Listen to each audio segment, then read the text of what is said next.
Just a short note for photosensitive viewers, this video contains a great deal of flashing lights, so when you hear this noise, that means look away and don't look back until you've heard the noise again.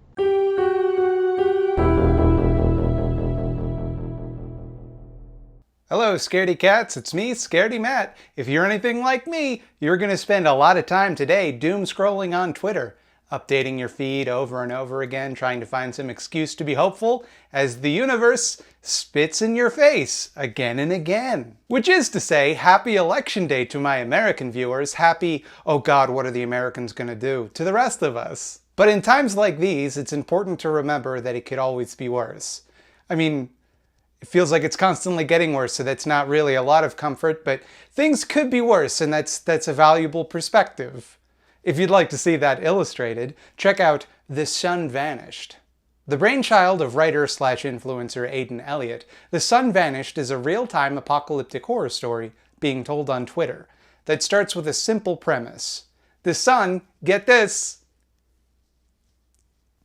it vanished. And that's pretty bad, but it gets worse. There are strange flashing lights outside, and when people look at them, they change somehow. They become hostile and unpredictable. I don't know what you would call this type of thing. It's like a mix between a short story and an alternate reality game. There are a lot of these social media horror thingies, though usually for me, I see them more on YouTube.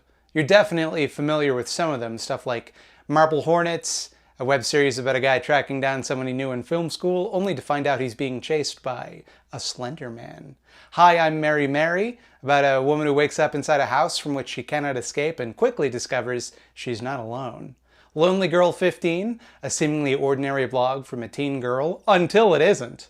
The Sun Vanished isn't even the first thing like this on Twitter itself. I don't know what is, but stuff like the Ryan thread, which is like a ghost story like inside a haunted house that's told on Twitter, that predates The Sun Vanished. But the problem with this type of content is always the same. It's the same problem that all found footage movies have. Why are the people involved documenting this and uploading it to social media? It's a question that each of these projects tries to answer to mixed success. I mean, if I saw ghosts in my apartment or woke up trapped in a house, my first thought wouldn't be, well, gotta crank out some content. Well, I mean, mine would, because I'm thoroughly broken, but a normal person's mind wouldn't go there. What I think sets The Sun Vanished apart is how effectively it uses the format of Twitter to tell its story. The person tweeting at The Sun Vanished uses Twitter the same way you or I would in a crisis, to scream into the void. He isn't trying to figure out a mystery, he isn't trying to document things for posterity, he's trying to survive forces that are far beyond him. He's just some guy trapped in a situation he can't control, and he's using Twitter because it's his only shot to get people to see what he's saying. His first tweet is just the word help. Mood, am I right? Plus, Twitter is kind of perfect for this type of thing. Like, I can't imagine editing video footage while something terrifying is happening to me. But putting out a tweet? Sure, I can crap out 240 characters while I'm being chased by a Babadook. The character limit of Twitter forces the writer to be brief, giving a sense of urgency to every word. There's no signal when they're online, so there's this constant tension each time the writer does something dangerous. You have no idea if they survived until they tweet again, and you never know when that might be, because this account sometimes goes entire months without updates. Twitter allows videos, but only 2-minute ones, and you can keep a video scary for 2 minutes a lot more easily than trying to make one maintain tension for long enough to get a mid-roll ad on YouTube. Plus, it's a lot easier to keep things vague and unnerving. There's no padding for time, there's just the sense that you're seeing something that you shouldn't be seeing. And half of the videos on this account are too dark to see anything, and you just get the scares from audio cues alone.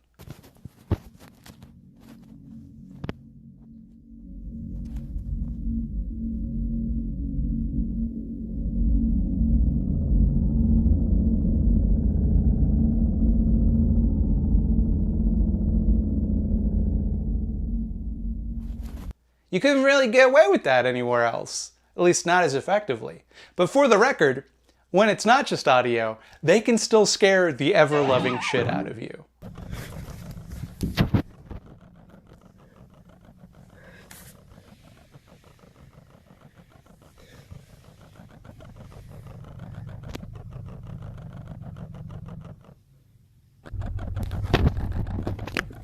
The sun vanished drops you into the story in a way that you'd likely experience it in real life. Random and sporadic social media updates. This isn't some hero at the center of the narrative, it's just a guy sending tweets while the world falls apart around him. And tell me you can't relate to that right now. That feeling that huge, insurmountable forces are bearing down upon you, and since you can't really change any of it, your only option is to just post about it. Put out a tweet about it, why don't you? Now you might have noticed that I haven't really said much about the actual story of The Sun Vanished, and that's somewhat deliberate.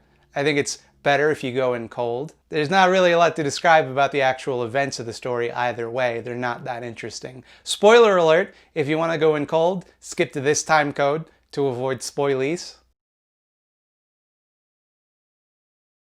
It's aliens. Aliens have invaded Earth, and they've begun wiping out human beings. They've poisoned the water supply with some sort of neurotoxin, which makes people psychologically vulnerable somehow. They've sent roving marauders called strobes, or headlights, because they have a flashing light for a face. It's like the movie poster for The Thing, out there to find survivors. And it's unclear how many people have survived, and to what extent the aliens have destroyed infrastructure. After all, the internet seems to be up. The internet's doing fine. There's still electricity in a lot of places, in a lot of server rooms. Twitter's still going. What's that about? Aside from some back and forth between the main character and his friend Danyan about which of them can be trusted, that's about it.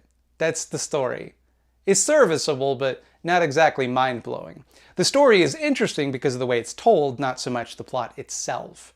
Aside from a few notable and very disappointing exceptions, there's very little exposition.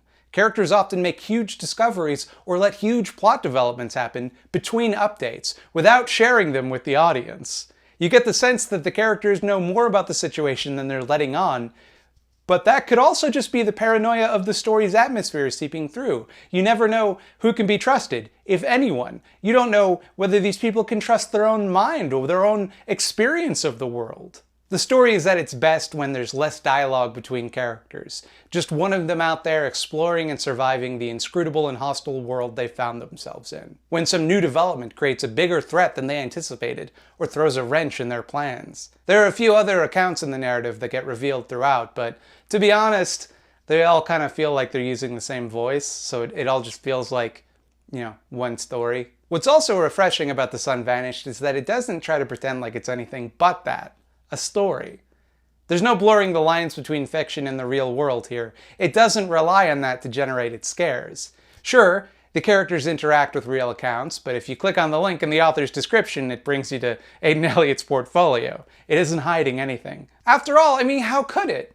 We know that the sun hasn't vanished, and dear God, I hope that this part of the video doesn't age badly, because I could kind of see 2020 taking the sun away. When people confronted him with photos of the sun very clearly not having vanished, he just said, well, I don't know how to explain this. And that was that. Just shrug it off, the way he'd shrug off the contradictions of time travel in a story, just telling people, don't think about it. The story works better if you don't think about it. And it does! A lot of these kind of stories rely very heavily on it being seen as real. They're not quite hoaxes per se, though there's obviously those too, but they plant a little seed of doubt in the back of your head and use that as a crutch, rather than crafting a story that's still scary when you know for certain that it's fiction. The Sun Vanished isn't perfect. There are definitely some wrinkles and rough edges here and there, but it's a short, digestible little story that can give you the spooks we all desperately need right now. It uses the strengths of its medium to tell a story in a way that feels relatable, believable, and very tense. Go give it a read. It's not that long, and the account was active all throughout October. I get the sense, personally, that the story is winding down, so now is a good chance to get caught up.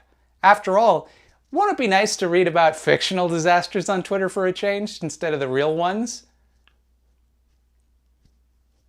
Uh-oh, the lights went out. I better get my calls to action out quick. Why don't you like the video if you liked this? You don't have to do nothing if you didn't like it. Just sit back, take it easy. You've been through enough watching a video you didn't like. You can also subscribe here for more videos every 12 p.m. on Tuesday. That's Eastern Standard Time, also is the time zone that I'm in.